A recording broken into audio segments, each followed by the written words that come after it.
NDA सरकार अपने 2 वर्ष का कार्यकाल पूर्ण कर रही है। एक वित्त मंत्री के रूप में बीते वर्ष में आपने 3 कौन से ऐसे महत्वपूर्ण काम किए? देखिए, इस वर्ष तो बहुत प्रमुख निर्णय हुए सरकार के, और अगर आप 3 पूछती हैं तो मैं मानता हूं कि जिसका सबसे अधिक प्रभाव देश की अर्थव्यवस्था पे पड़ेगा वो आधार का कानून था। उसका ये असर पड़ेगा कि जितने भी सरकारी खर्चों में से लीकेज होता था सब्सिडीज में, उसमें हजारों करोड़ रुपए शासन के बचेंगे और वो गरीबों के लिए प्रयोग हो सकते हैं। आर्थिक सुधार की दृष्टि से बैंकरप्सी लॉ को पूरा विश्व एक बहुत बड़ा इकोनॉमिक रिफॉर्म मानता है। हमारी मुद्रा योजना जो गरीबों को फंड करती है ताकि वो खुद व्यवसायिक बन पाए, उसका एक बहुत बड़ा महत्व है। लेकिन 2 ऐसे निर्णय, एक ग्रामीण क्षेत्रों के ऊपर किसान हित के कार्यक्रमों में सरकार का खर्चा लगा देना और दूसरा इंफ्रास्ट्रक्चर एक्सपेंशन के लिए बहुत बड़ा खर्चा डालना, जिससे कि अर्थव्यवस्था आज दोबारा खड़ी हो रही है, मैं इन दोनों को सरकार के बहुत बड़े निर्णय मानता हूं। सरकार का उन लोगों के प्रति बहुत ज्यादा झुकाव रहा है, वो वंचित वर्ग जिनके पास लाभ नहीं पहुंच सके। तो ऐसे में जो वित्तीय समावेशन की योजना बनी जनधन योजना के रूप में, ये कितनी आशा के अनुरूप आपको लगता है? 21 करोड़ अकाउंट्स खुलना, 210 मिलियन, पूरी दुनिया अचंभे में पड़ जाती है इस आंकड़े को सुनकर। आज उनमें से लगभग 80% अकाउंट फंक्शनल अकाउंट्स हैं।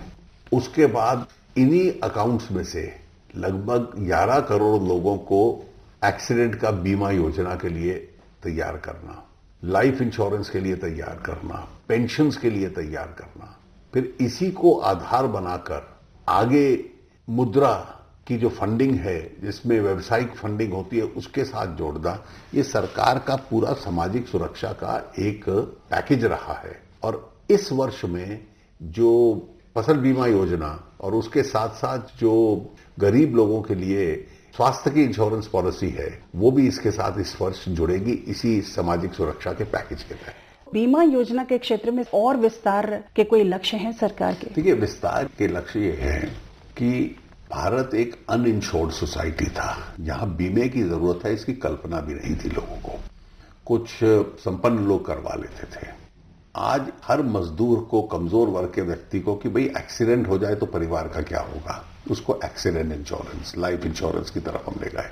आज इस देश के 50% से अधिक किसानों का, जिसमें जो राशि मिलेगी बीमे से वो ज्यादा मिलेगी और प्रीमियम कम भरना पड़ेगा, क्योंकि राज्य सरकारें और केंद्र सरकार उस प्रीमियर के बड़े हिस्से की भरपूरी करेंगी। और मुझे लगता है कि 2 साल बाद जब हम इसकी औसतन गिनेंगे तो कहीं 10-11% जहां इंश्योरेंस की पेनिट्रेशन थी, वो कोई 3 गुना, 4 गुना, 5 गुना समाज के अंदर बढ़ चुकी होगी। इस परिस्थिति के साथ हम इसका अंत करेंगे।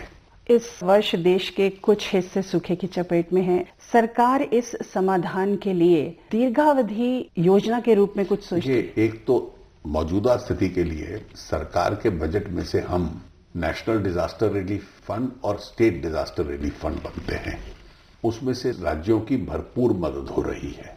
इसके अतिरिक्त इस साल लगता है कि समस्या कुछ कम रहेगी पिछले 2 वर्षों की तुलना में, क्योंकि इस साल बरसात अच्छी होने की अपेक्षा है। तीसरा, सिंचाई के ऊपर विशेष रूप से हमने ध्यान दिया है।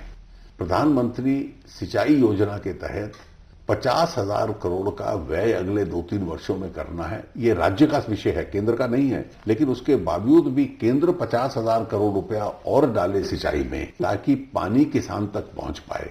ये योजनाएं पूरे देश के अंदर आज कार्यान्वित हो रही हैं। कई राज्य ऐसे हैं वित्त मंत्री जी, जहां पर आपकी पार्टी की सरकार नहीं है, तो ऐसे में उन राज्य सरकारों के साथ केंद्र के समन्वय का? देखिए, संबंध बहुत अच्छे हैं। मुझे लगता है कि इसका संबंध राजनीतिक कलर के साथ नहीं है, इसका संबंध केंद्र और राज्य के रिश्तों के साथ है। और वो रिश्ता आपको हर राज्य के साथ, क्योंकि वहां के रहने वाले लोग भी इस देश के नागरिक हैं और उनका भी वही अधिकार है जो किसी दूसरे राज्य के लोगों का है। सूखे से निपटने में मनरेगा जैसी योजनाएं? मनरेगा के संबंध में पिछले वर्ष हमने तय किया था कि 100 दिन के रोजगार को हम 150 देंगे उन क्षेत्रों में, और वो निर्णय आज भी लागू है। कुछ उपभोक्ता वस्तुओं के दामों में, जो कि रोजमर्रा के इस्तेमाल में आती हैं, पीछे दिनों में काफी उतार चढ़ाव देखा गया, जैसे दालें हैं और चीनी है। देखिए, हम इसको समझ लें कि कुछ चीजों के जो कीमत है वो केवल हमारे देश के साथ उसका नियंत्रण है ऐसा नहीं होता। आपको बीसियों चीजें ऐसी मिलेंगी जो ग्लोबली इंटरकनेक्टेड हैं और विश्व के दाम के साथ दाम बढ़ते और कम होते हैं। तेल का दाम जो $120 था वो आज 40, 45, 50 पे आया हुआ है। मिनरल्स के दाम, कमोडिटीज के दाम सारे कम हुए हैं। जहां तक चीनी का संबंध है, विश्व के बाजार में एक परिस्थिति थी कि पिछले वर्ष चीनी एकदम 18 रुपए पे आ गई थी। उससे उपभोक्ता का तो लाभ हो रहा था, लेकिन गन्ना पैदा करने वाला किसान बिल्कुल तकलीफ में आ गया था और देश के अंदर चीनी की मिलें बंद होने की करार में आ गई। आज विश्व के बाजार में चीनी की कीमत बढ़ी है, 30, 32, 34 रुपए की रेंज में गई है, जो कि उसका ब्रेक इवन कॉस्ट है। ये कोई बहुत एक्स्ट्रॉर्डनरी कॉस्ट नहीं है, बड़ी है।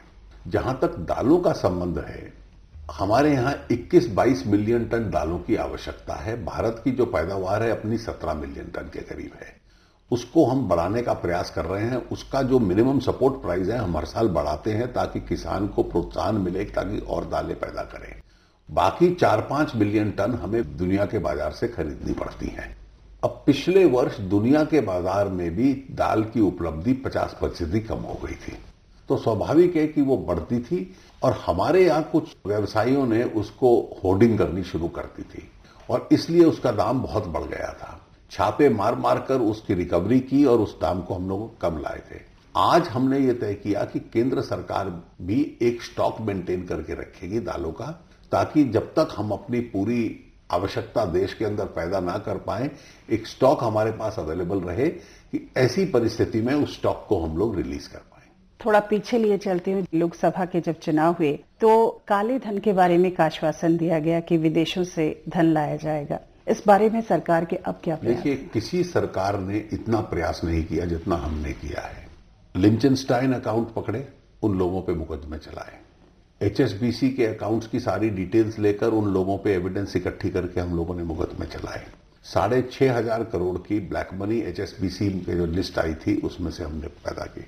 फिर हमने विदेशों में जिनके पास काला धन है उनको एक आखिरी अवसर दिया कि आप आके डिक्लेयर कीजिए और 60% टैक्स दीजिए। उसमें लगभग 4,500 करोड़ रुपया और देश के अंदर आया और लोगों ने टैक्स दिया। उसके बाद आज पनामा में हम लोगों ने हर व्यक्ति जिसका नाम आया है, चाहे उसका कानूनी हो या गैर कानूनी हो, उसकी इन्वेस्टिगेशन और जानकारी हम लोगों ने आरंभ की है। देश के भीतर ब्लैक मनी को रोकने के लिए 20 कदम हम लोगों ने उठाए हैं और बहुत बड़ा, अगर मैं कहूं तो पिछले वर्ष 71,000 करोड़ रुपया हमने टैक्स इवेजन पकड़ा है एक वर्ष के अंदर। सर, आप GST के भविष्य को कैसे देखते हैं? मुझे पूरा विश्वास है कि आने वाले सत्र में निश्चित रूप से GST पास होगा और राज्यसभा की संख्या जो बदल रही है वो GST के लिए एक अच्छा आसार दिखा रही है। भारत बहुत तेजी से वृद्धि दर प्राप्त कर रहा है, लेकिन अभी आपने कुछ ऐसे संकेत दिए अपने वक्तव्यों में कि हम क्षमताओं से काफी पीछे चल रहे हैं। देखिए, विश्व के अन्य देशों की तुलना में हम तेजी से बढ़ रहे हैं। हमारी अपनी क्षमता और आगे तेजी से बढ़ने की है, लेकिन वो क्षमता हम तब पूरी कर पाएंगे जब 3-4 परिवर्तन और होंगे। पहला, बरसात अच्छी हो। दूसरा, आर्थिक सुधार हम लागू करते रहें, GST इत्यादि। तीसरा, जो हमारे बैंकों की स्थिति है उसमें से NPS को कम करें ताकि बैंकों की क्षमता विकास के लिए वो पैसा लोगों को दे पाएं, वो और मजबूती से बढ़े। और चौथा, जो सबसे महत्वपूर्ण है, कि जो विकास है, जो विश्व की अर्थव्यवस्था से अपना मुंह मोड़ चुका है, वो लौटे। उस परिस्थिति में मुझे लगता है चारों में से 1-2 फैक्टर्स और इंप्रूव होते हैं तो निश्चित रूप से हम और आगे तेजी से बढ़ सकते हैं।